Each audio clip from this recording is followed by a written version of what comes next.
C1music.fm, The Familiar. It is your host for the evening, Aaron Robinson. And we're doing our live calls as we usually do.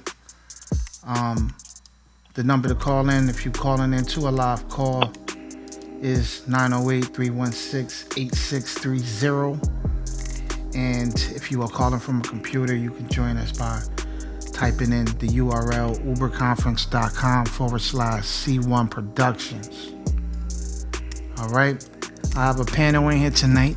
And tonight our topic is titled, What Shall I Do? As always, we open up with an opening story. And again, the title is What Shall I Do? And we are going to get started. I'm going to read the opening story and we're going to discuss it as usual for everyone that's on the line. So today, I want everybody in the show title, What Shall I Do? I would like for everybody to meet Henry and his wife, Loretta, who you are best friends with. You are best friends with his wife, Loretta. Henry and his family has been saved for 26 years and been going to your church for over 30 years. Every weekend, Henry would go to Quick Check and hand out tracts and witness to anyone who would play the lottery. Henry hated the lottery because his father in the past would spend all of his money on the lottery and his family would struggle to eat when he was younger. So, at your church, Henry became the head of the street ministry and would have some of the members join him as he would hand out tracts at the busiest Quick Check in town. 2 weekends out of the month, Henry was faithfully there, even by himself, to approach anyone who would go up to the store and to play one of the lottery games. When they would pay for the lottery and play, and then come out, he would hand them a tract and try to extremely hard convince them to be a Christian. So he would witness to them. This particular year, Henry and his wife faithfully went every Saturday for 2 to 3 hours at the busiest Quick Check in town to hand out the tracts to anyone who played the lottery.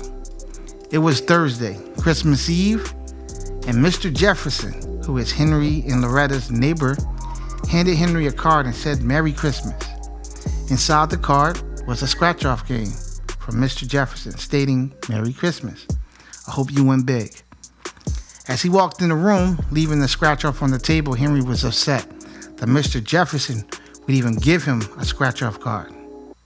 The next day was Christmas. Henry and Loretta had family over, and at least 5 family members who seen the card laying on the table said to Loretta, the scratch-off this week is over $5 million. You should play the card. Loretta said to herself, well, you know, after everybody left and the card is sitting there, she said, let me scratch it off and see what happens. So she scratched it off and seeing that Henry won $5 million and had to claim his earning at the same Quick Check that he's been witnessing to people all year. She's super excited but don't know what to do. So she says to herself, well, Henry will have a fit if he finds out that I scratched the card. So she goes to sleep, super excited. The next morning, while Henry was getting ready to go to Quick Check to witness to everybody as usual, Loretta calls you up, her best friend, and she asks you for advice. She says to you, what shall I do?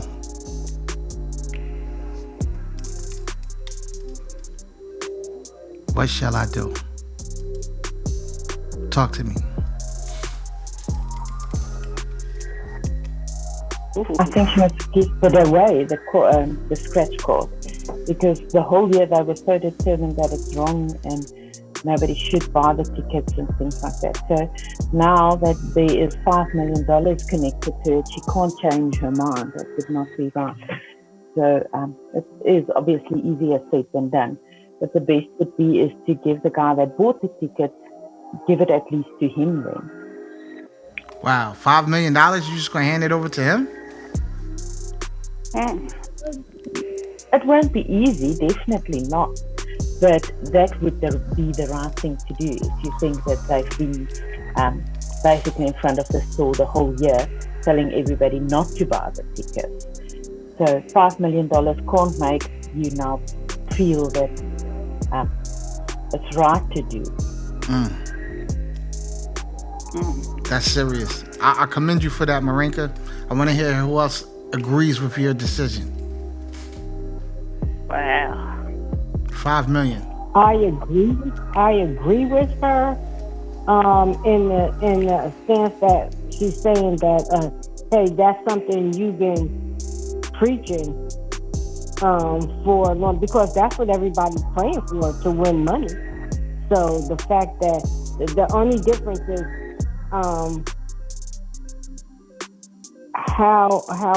who is Henry? Henry is her husband, Loretta's husband. He's the guy that's head of the street ministry. She would give the ticket to Henry. Okay. Yeah, she said she scratched it off for Henry. I Henry mean- didn't want to have anything to do with it, but they won big, 5 million. Mhm. But if he got to go I would cash in let- at I the mean- he got to go cash in at the quick check that he's about to go witness to. Yeah. Mhm. So you saying you walking away from it too?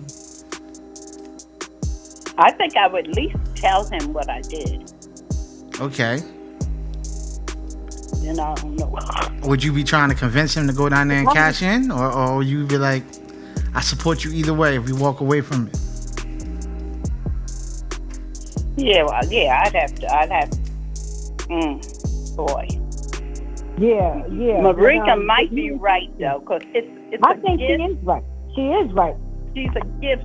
If it's a gift, then he needs to give it back to the person that gave it to him, and let him have it. Ugh. I don't know. I don't. That would be something I would have to pray about. I would. Maybe give it to charities and things like that, but it has to be known up front that I did not, because I did not purchase it or anything. I mean, it was given. You know, somebody gave it to him as a gift. Right. So I would maybe give it to charities, but you can't. He can't just keep it like that. You can't preach that, and then when you're put in that situation, then you decide you're going to do something else, because, like I said, that's why people are playing the lottery and everything, is to win money. That's why they're doing it from the get-go, to win money. So the fact you can't now try to justify why you got it, why you're doing it, that's a hard one, but that's where you're put to the test. So what will you stand by what you're preaching? And you wouldn't give it back to the person, because then they'll play the lottery even more, huh? Yeah, I wouldn't give it back to the person that gave it to me. I would probably give it to charity. Now, Giving it to charity means you still got to go cash it in. This is what I'm getting ready to say. I might not go cash it in. I might give it to someone else to cash in, but it would go to charity. You giving it to somebody else to cash in? I don't know how that works. I didn't buy the ticket, so I mean, I don't know how that works at all, because I've never bought tickets. Yeah, So if you buy tickets for a person, couldn't I have somebody else cash it in for me? I don't know. They right. I guess you could, but if you get to someone else to cash it in, they're going to do whatever they want with it, and they probably will keep it. I agree with everyone saying that Marinka was correct, that it should. I mean, you shouldn't cash it in. You should give it away. But I would go to my husband and say, tell him what I did, and let him choose. Either you give it away or you throw it away. Yeah, I thought that was already established, that you would definitely go to him and let him know, what happened, what you did. That because just for the I mean, I have been given not lately, but my nephews used to give me like his aunt scratch off. I remember that. I mean, huh? I remember that. I used to get them too. Yeah, and I'm thinking I might have scratched it. I don't remember. I don't remember, but I'm thinking out of my curiosity. I don't know if I did or not, but I could imagine myself scratching it just to scratch it, just to see what was. I wouldn't even know if I won or not. Do it say you won? How do you know you won? I don't know. It's all different. Yeah, I there's don't different know. ways to find out. I think some of Oh. them But the on when ticket you match itself, it up the with the ticket, scratch. Yeah, I think you can match it up and see that you won. the ticket come. I mean, so it doesn't say it on the scratch that you went winner. I believe so. I'm not sure though, so Oh, it's just a yeah. scenario in the story. What See, I don't. um Yeah, I don't know. what is Henry's motivation for saying people should not play it? Does he feel that it's a sin and it's wrong?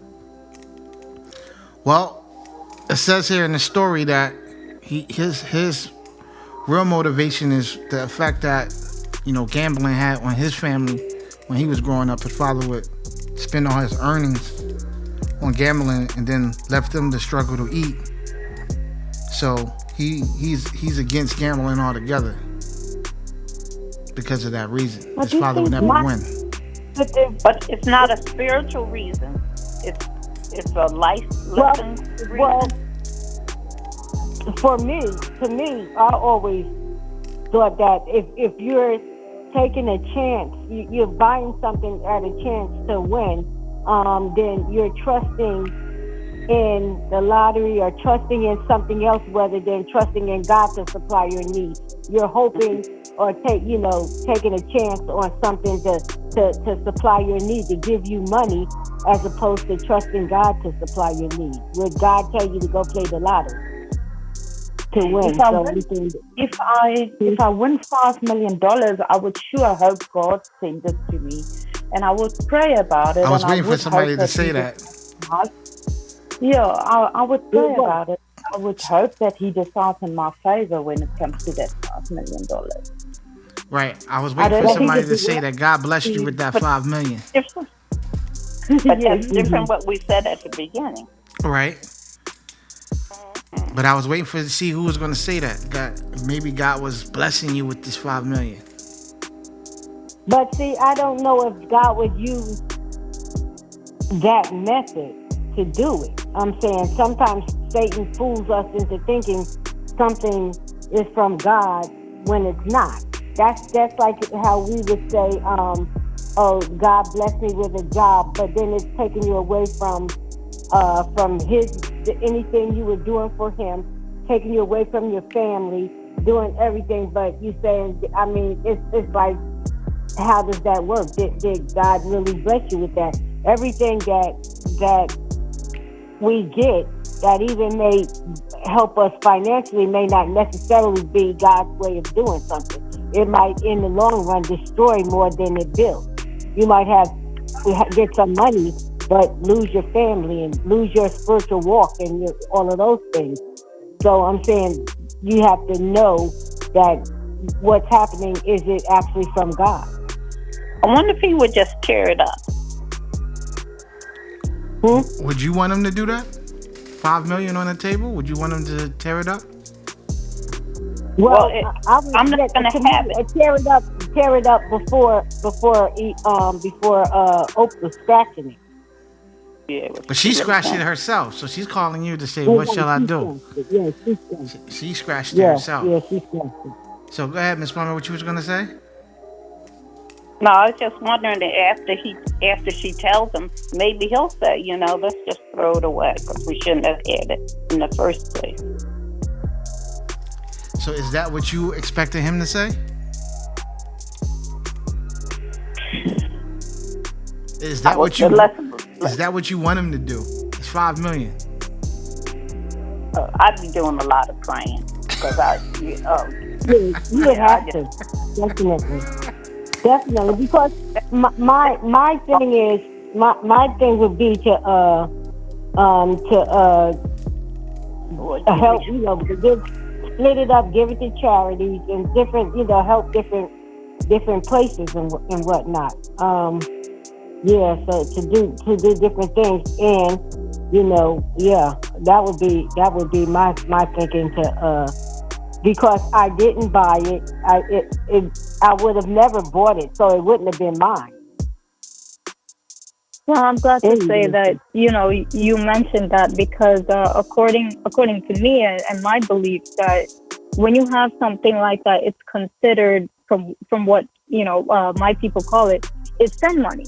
And the reason why we call it sin money is because there's many people who's gonna go ahead and buy a scratch off and lose. So they're spending their Yeah. money thinking that they're gonna win, and all of a sudden this person comes out the blues and he basically took their money. So Yeah. the points that you had before was absolutely correct. Because for us, we prefer, if we do happen to gain any type of money whatsoever, we give it back in any way possible. We will either go to church or do something with it, because our belief is that's sin money.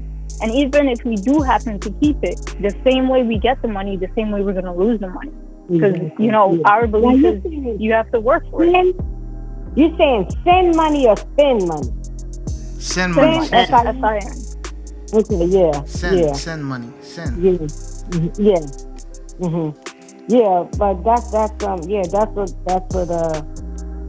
But now a lot of people, Christians even, see it otherwise. But that's what I feel. I just feel like the Lord would want us to trust Him to supply our need, and not because more people get hurt by that, getting all of that money and do a lot more damage to them, and they buy up a lot of stuff, and a lot of even like just people that come into money the wrong way or quickly like that without working for it or doing, they just make bad choices.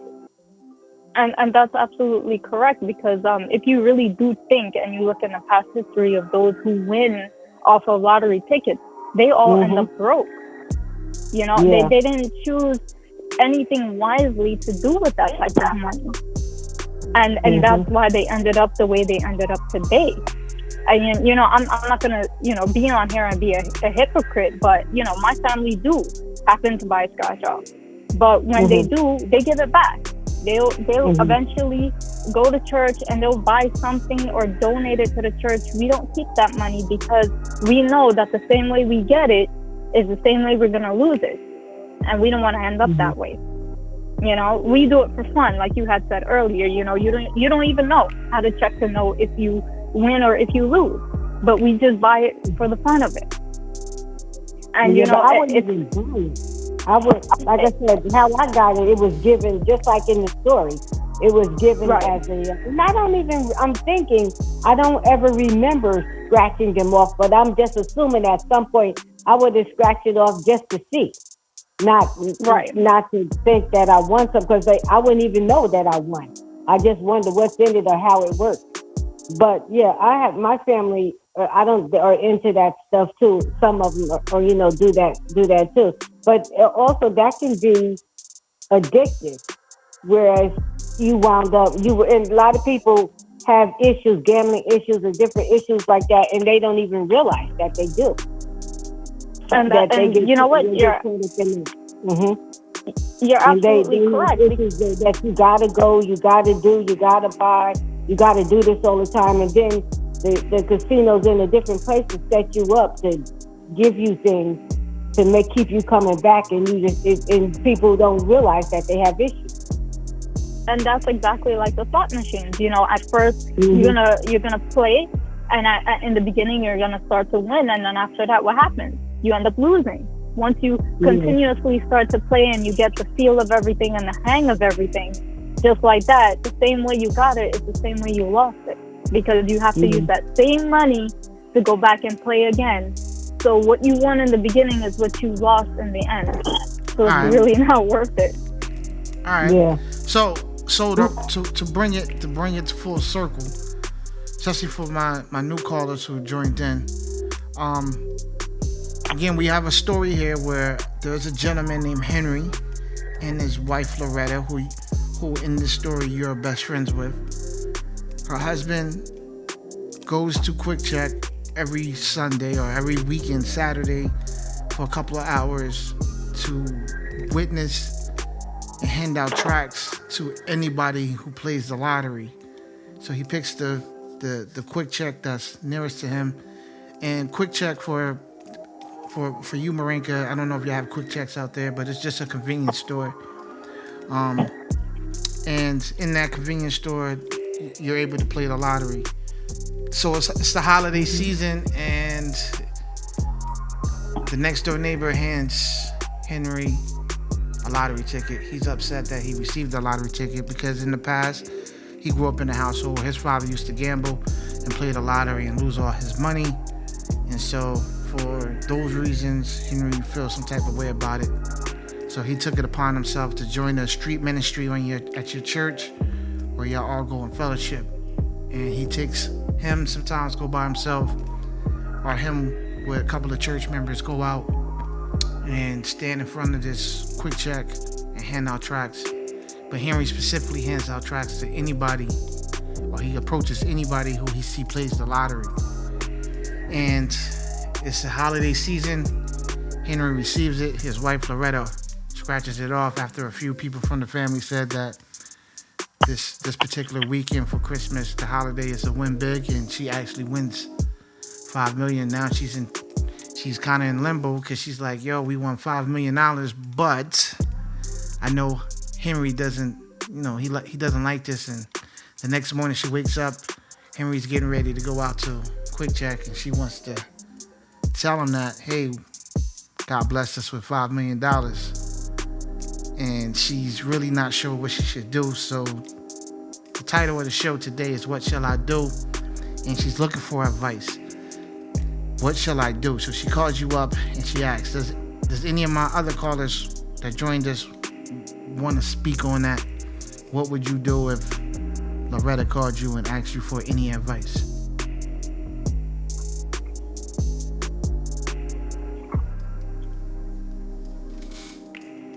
Alright.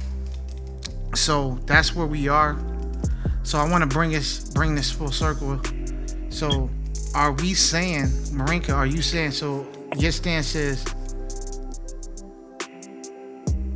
you're gonna rip it up and throw it away? Am I correct? Yeah, I still feel they must rather just give it back to the person. So you're saying that you're gonna give it back to the person that gave it to you? Yes. And my whole thing stays with the fact that we can't protest about something a whole year long, and now that there's 5 million connected to this, all of a sudden it makes it right. No money must change your beliefs, not at all. Gotcha. So you'll rather give it away or tear it up. Gotcha. Carmen, but also it's not... I'm sorry, go ahead. I also feel that it's not in your hands to bless a charity with it, because then, again, you're using that money. The best would be to just give it back to the person, and if they want to keep it for themselves, wonderful. If they want to give it to charity, also great. But then you're not using the money.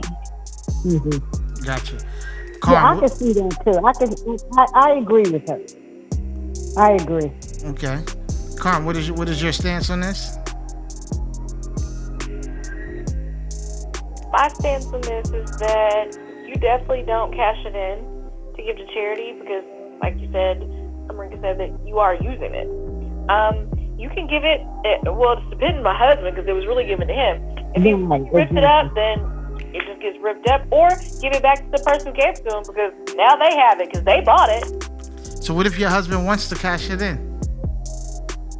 Miss Plummer? So we need to have a conversation because we've been up here all year and now you want to cash it in?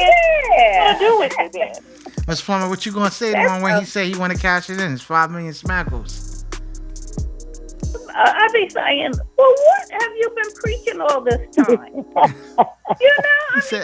on. He said, God bless us. But Nancy ain't on tonight. Nah, she's not on tonight. So I would love to hear what she would have to say about this. I would love to hear what you have to say too. I would love to hear what you have to say. Miss Plummer, James is like, yo, it's 5 million. What you mean? God bless us. This is the one. No, you can't say God bless you in all these years you've been saying that it's of the devil. Now all of a sudden it's God doing it. He didn't say it was of the devil. He was just saying that he had a problem with it because of how he was raised. So, okay, and that's my point. He never did say it was a spiritual thing. Sister Nancy. He never did say that, it was like, well, that means we don't believe that God will provide. He never said that. Sister Nancy, we need he's just passing said out that. tracks. Sister But he's Nancy, we passing need your out help. tracks, boy. Hello. Nancy Sunday. Yeah, Hey, Nancy. we need your help, Hey, y'all. Sister I'm Nancy. sorry, Barbara. I just saw your text. I forgot all about this. Every day. Yeah, how you I forget know. about us? I don't know. I told Lady C if Barbara doesn't send me a reminder. Why'd you wait till 9:15? But I just looked at your message anyway. So what's up? See, I did it before 9:15. I did it when Aaron said you weren't on. Oh, I didn't hear Okay, it. you're recording. Go All right, ahead. yeah, we're recording. So, Sister Nance, I'm gonna recall this one more time. I'm gonna give you the scenario, and we want to hear what you got to say, and then we're gonna bring it to our Bible topic. All right, Sister Nance. Henry, there's a gentleman named Henry and his wife named Loretta, who you are best friends with. You're best friends with his wife Loretta. They go to your church. Y'all been going to church for over 30 years. Y'all practically family. Every weekend, Henry would go to Quick Check and hand out tracts and witness to people, especially people who are playing the lottery. The lottery was big for him because his father used to go out and play the lottery and spend all his money on the lottery. And it would make it hard for his family. They would struggle to eat and stuff like that because his father was gambling the money away. So Henry made it his point to be the head person at your church, to lead the street ministry team. And he would go out every Saturday for a couple hours, or every other Saturday for a couple hours, at the busiest Quick Check in town, and stand out there and hand out tracts to anybody who would play the lottery. All right, it's Christmas time. You know, Mr. Jefferson, his neighbor, for Christmas, hands him a card. Merry Christmas. In the card, there's a scratch off. Miss Loretta, Henry's upset. He leaves the scratch off. He leaves it on the table. And Loretta leaves it there too. The next day is Christmas, family's over. And 5 or 6 family members say to Loretta, "Hey, you better scratch that off. It's big this weekend is big. The lottery's big this weekend." After everybody leaves, Loretta scratches it off and finds out they won $5 million. So she's kind of shaken up because she know how much Henry doesn't like it. So she wakes up the next morning. Henry's getting dressed, ready to go to Quick Check, witness, as he usually do. And Loretta's confused, so she calls you up and say, "What shall I do?" What would you tell her? Wow. Take the money and run. No,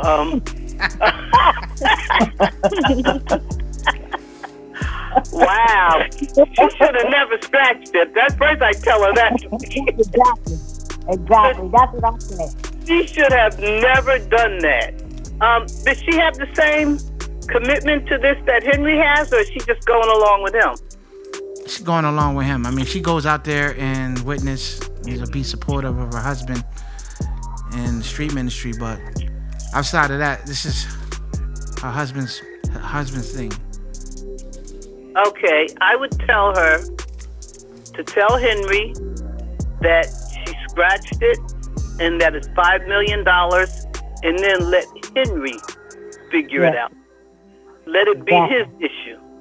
Okay. Yeah. So if Henry wants to take it in and cash in on the earnings, would you have a problem with that, Nancy? If Henry took it and cashed it? Yes, if he cashed in on it. At the same Quick Check that he been out there for a whole year, you got to go to that same Quick Check and cash in on it. Would you have a problem with that? Or would you be like, yeah, with 5 million smackles richer? I would be disappointed in him because if he stays true to his conviction, then he really should take the money and donate it somewhere. That was already mentioned. And we came to the conclusion if you're donating it, it's just as bad. No, I don't think so, because it's still money. Somebody's still gonna win it. If you're taking it, it's like if you're at church and your church doesn't believe in the lottery, blah blah blah, and you play the lottery, the church is still gonna expect you to tithe on it. Whether they sit you down or whatever they do, they're gonna want 10%. They're gonna want 10% of what you got. So what's sad. the matter with taking that money and donating it? It's still an increase. I said, yeah, no matter how you got it, it's still an increase.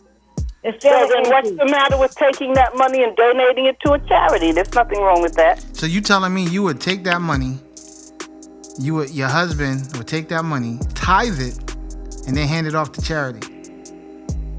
As somebody on the call called it sin money. You would take that sin money, tithe that sin money. What else? What are you gonna do? Take it and burn it? I mean, come on, get some. It's there. Get some use out of it. In a way, you can't keep it for yourself, even though you might be tempted. Because, Not even $1 million. The Bible says Can't cash in about at least $1 million. money earned quickly and whatnot. You can't keep it for yourself. I know. You I'm just cannot. messing with you. The only thing which Nancy said, which I was wondering or thinking about, which Nancy did say, it crossed my mind earlier. The fact that it was given to me, I would want to tithe it. I would want to tithe on it, but and give the rest to charity. If first off, I agree that definitely it would be my husband's decision because the thing was given to him, and I would be highly disappointed if he decided to keep it. In any way, and Barb, you were saying about it being not, but he wasn't coming from a spiritual standpoint and not doing it. But the fact that he is a Christian makes it spiritual. The fact that he's out there passing out tracts and whatnot, he was doing out there.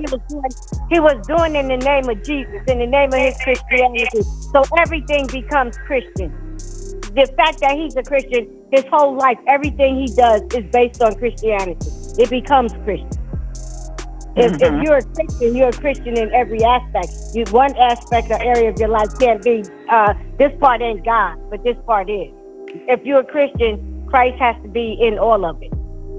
But that's like if he's not Lord, like that song, if he's not Lord of everything, he's not Lord at all. So he's even Lord, even if your purpose for not doing it initially, the fact that you're out there as a Christian, passing out tracts in the name of the Lord, that makes your actions out there, what you do out there is Christian. Because if he started cursing or doing something else, the first thing people would say is, look, he's supposed to be a Christian, he out here passing out tracts. So if he didn't go in there with the lottery thing, or it's all based on Christianity once you're a Christian. Yeah, but if he goes in there and cashes in, that still gives him a bad reputation because people don't know what the backstory. You don't have to share. When you win the lottery, you don't have to share with anybody that you won the lottery. If you win 500, if you win 5 million, this is the case. But number one, the fact that that's why I had said earlier, if it was me, I wouldn't take it in there. I would have somebody that I trust or whatever. I don't know, either take the lottery ticket and take it somewhere and give it to a charity or whatever, and they can cash it in and do what they want. And I'm done. That's another way of doing it, yeah. Let's take the lottery ticket itself and give it to a charity. Okay. Yeah, it all depends on whether they ask for ID. I don't know how that works. But you can keep. You do not have to share if you won the lottery. That does not have to be public knowledge.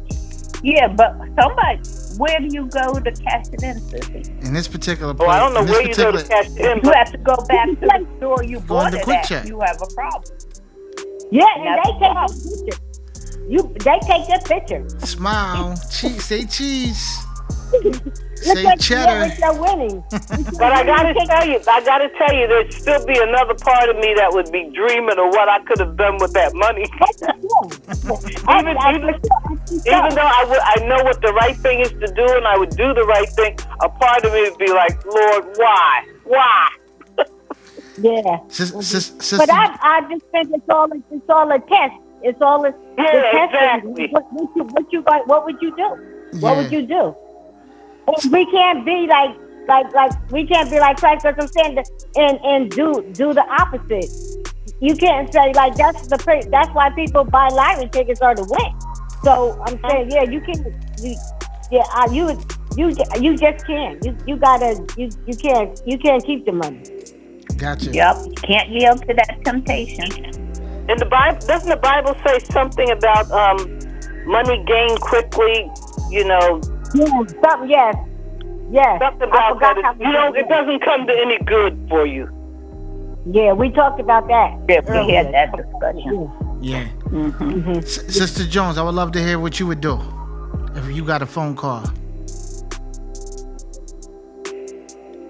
She may not want to talk tonight. Oh, okay. Gotcha.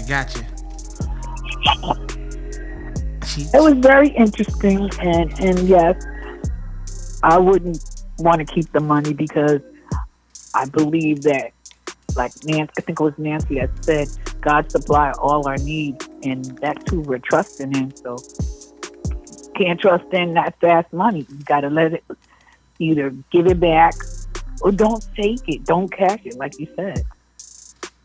Yeah, don't scratch it off at Yeah, all. see, I don't see. The thing is, I don't see the not. I can see the individual Henry not cashing it, but somebody needs to cash it. Somebody need to profit off of that, because there's $5 million right there. Give it to charity. Let the charity profit off. Let the charity, like I think Lady C said, let somebody else even cash it. Give the ticket away. Yeah. Mm-hmm. The only reason why I would just still would want. I would have to find out. I would have to find out if it's right or not. What I would have to pray about is if I gave it to the charity, I would want the charity to give me back 10% to give to the church, to give the tithes off of that God gets some portion of that. Oh yeah, that's cool. I would want that charity to give 10%. They're getting the rest. So, but to give 10%, that would be something that I would want to do. If then the church say no, that's dirty money, whatever, then I would then give it all to the charity. But you just can't. I just think that's just a setup from the devil to make your testimony look really bad. Yeah, for him of all people to win it. Yes, exactly. And to test it. Yes, exactly. Mm-hmm. That's a testing. Another thing they could do is the guy that called himself blessing them with the ticket, give it back to him. That was mentioned earlier too. He's not a Christian. I wouldn't give it back to him. I wouldn't give it back to him because I wouldn't want him. My goal would be to give him a track and have him stop buying them. So I wouldn't give it back to him. I would give it to him. Yeah, because it's hard for me to give him back $5 million for gambling and then say, yeah, you need to stop. Oh yeah, that's true.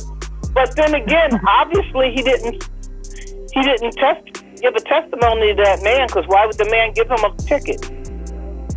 I'm thinking that's why he was didn't share that story with that neighbor. Yeah, he was annoyed. He was annoyed by it when he received it from the neighbor. And so I don't know. Just throw it away though. And I want to say again, like last week, we are at 9:44. Oh yeah, let's go to the PM. scriptures. So we enjoyed the conversation. So my correlation was for this scripture and this topic was turning to Acts chapter 9, verses 1 through 17, where we're dealing with my man Saul and his conversion. So I'm going to read it real quick. I'm reading from the NCV version. And pretty much I'm dealing with Acts chapter 9, verse 1 through 17, where we see Saul. And I'm going to read it from the NCV version. It says here, in Jerusalem, Saul was still threatening the followers of the Lord, saying he would kill them. So he went to the high priest and asked him to write letters to the synagogues in the city of Damascus. Then, if Saul found any followers of Christ's way, men or women, he would arrest them and bring them back to Jerusalem. So Saul headed towards Damascus. As he came near the city, a bright light from heaven suddenly flashed around him. Saul fell to the ground, heard a voice saying to him, Saul, Saul, why are you persecuting me? Saul said, who are you, Lord? The voice answered, I am Jesus, whom you are persecuting. Get up now and go into the city. Someone there will tell you what you must do. So I want to stop right there. If you were one of the guys walking with Paul, the guys or the girl for that matter, walking with Paul, y'all going to go get y'all wrap up some Jews who following Christ's way, and out of the blue, a light flashes. So powerful, Saul falls to the ground, and then just a voice out of the blue just comes out the way and says, hey, Saul, why are you persecuting me? I think the first thing that kind of stands out to me is he already acknowledged himself that it was Lord, because he said, who are you? And then he asked the question, Lord? But I want a reaction from y'all. If y'all was all there, puffed up, ready to go get y'all some Jews, what would be your first reaction? A light flashes, a voice, everybody's kind of blinded. What would be your first reaction? Fear. Anybody else? Definitely fear and worry. Who would you be worried for? Would you be worried for Paul? Would you try to get away from Paul? Say, hey, bro, I'm not going nowhere else with you, bro. At that point, I would be trying to get away from Saul, because if they're calling out Saul and I'm with Saul, they can call me out too. Would you I like, can't see, talking so to ghosts? I can walk away. I can walk into the ditch or anything. So no, but I'd be worried. Like, what's going to happen next? What are you going to do to Saul? What are you going to do to me? Yeah. So, my encounter with Saul, I would definitely be, bruh. After that, I'm like, bruh, this too real for me, bro. You messing with the wrong people, you know. But here, verse 7 says, the people traveling with Saul stood there, but said nothing. They heard the voice, but they saw no one. Verse 8, Saul got up from the ground and opened his eyes, but he could not see. So those with Saul took his hand and led him to Damascus. For 3 days, Saul could not see and did not eat or drink. So for me, when I think about that, I'm like, I would have tapped out on him after that. We went to the house, we gathered around. I would have been talking to one of the guys to the side, like, yo, bro, what you think about what just happened? My man can't even see right now. What I'm thinking is, I'm out. This too real. I mean, anybody would feel the same way? Or y'all rolling with Paul regardless? Well, you said that they heard the voice, so they heard that it was Jesus. So I don't know that I'd be out. I mean, that doesn't necessarily mean that they were Jesus followers themselves. Everybody was all together, rolling to go beat up some Jews, round them up and lock them up. That's right. He wasn't with a bunch of Christians. I forgot that. He was with a whole bunch of Jews. I mean, Jew haters. Oh, shoot. If that's the case, and if I was with that group, I'd probably think it was some kind of demon. I'd be out of there, too. Right. You know? Yeah, I'd be scared that I'd be the next one that wouldn't be able to see. Right? Yeah, but they took him and led him into Damascus. They didn't they didn't abandon run him. from him. No, they didn't abandon him. They let him into Damascus. And even though when the voice said Saul, Saul, it was directed at Saul. And even though they were with him, I'm saying this wasn't their first, because he said, "Why persecutest thou me?" So they had already been killing folk or doing whatever they were doing. So they couldn't have been too afraid, I guess, of death, because they were doing enough with their own stuff. So I can see them hanging around to see what's gonna happen. I don't know. But my first thing was out of nowhere. I wouldn't be that curious. Nah, I wouldn't be that curious neither. After 3 days, you can't see no more for 3 days. You're not eating or drinking. I'm like, nah, bro. You got whatever you got is real, bro. Why wasn't he even? But I think that you don't think that at that point Saul was recognizing what was going on for him, or realizing that some kind of change was taking place. In him, yeah, I get that. I mean, that's still some commitment. I mean, if you think about it right But now, in in this these case, days, we're not Saul. yeah, right? that's what I'm saying. We're not Saul. We're one of the people that's with Saul. Right. I mean, So they, you rolling with Saul like that?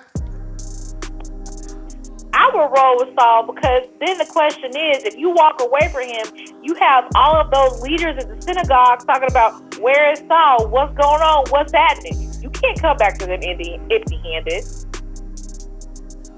So I would see what was going to happen. Because you said, you take them there and I'll tell you what to do next. So I'll stick around to see what's going to happen next. Now, if something pops off and it gets worse, then I'm out. Like, I can't see what's going on next. This happened, and then I'll just have to tell him. For 3 days, he couldn't. For 3 days, he couldn't. For 3 days, he couldn't eat and drink nor see. okay, but at the same time, I might be the fact that he still was alive and he just wasn't eating, drinking, and he couldn't see for the 3 days. But I might be afraid to leave him, because then that same voice would be, while I'm running off from him, leaving him, it might be calling my name. So I might hang around to see what's gonna happen. That's real too. I might be afraid to leave him and go off on my own. That's real too.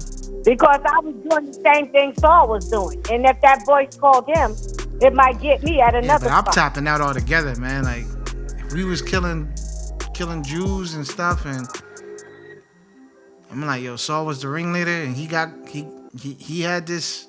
Yeah, You know, I don't know. yeah, I'm tapping I'd out. be I'm picking a scared. new profession altogether, man. Like, yo, I'm out, man. I'm going to. Yeah, you would have a conversion too. Yeah. I'm going fishing, Yeah. man. I'm about to be a fisherman. I'm being a fisherman from here on out, man. Like, forget about it. Picking a new profession. But I'd be scared to stay and scared to go. Right. All right, That's so how I would feel. verse 10, though, it says here, there was a follower of Jesus in Damascus named Ananias. The Lord spoke to Ananias in a vision. Ananias answered, "Here I am, Lord." Now, I wanna, like, sometimes I wonder, like, in my mind, a vision is like you're dreaming and you're talking to God in a dream or a vision.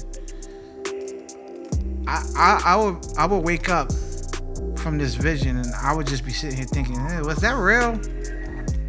Or like I would be curious. Like these people knew that it was God, you know, that was speaking to them, which was amazing. They knew that, you know, it was a vision. I would have been thinking like I had a dream and they just told me that Judas, I mean, they would go to the house of Judas and meet a man named Saul. I'm like, we have to do some fact finding here and make sure that there's a person named Saul in Tarsus. You know what I mean? Like, I would need some confirmation, especially if you know that Paul is who he is. I mean, I understand faith and having faith and hearing from God, and that sounds all beautiful. But for me, I never had like a primitive vision, and I have anybody here on this phone have had a vision where they can be like, they knew that it was God talking, and they didn't have to question themselves and say, hey, I don't know if that was a dream, the dream was freaky, or it was a vision. This is what it is. Anybody? No, I haven't had that, but I've had dreams where I try to figure out, well, what could that possibly mean? Right. I have a vision. To me, you're not really in like a sleep or in a vision. To me is a dream. I've had dreams of something happening, and it did happen. And then I've had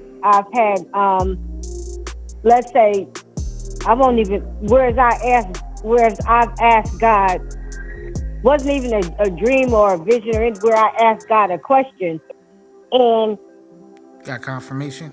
He had me turn on the TV or do a certain thing, or turn to a station, or turn on the radio, and that person, I would say within the period of time, answered the question that I asked. So would you call that a vision? That's amazing. Cause I had to say that's confirmation. I'm talking about like what? Then in that case, we have to state what a vision actually is. You know what I'm saying? Like if it's not like a dream, that's more like an answered prayer, I think. A vision is an answered prayer. No, because that's happened to me too.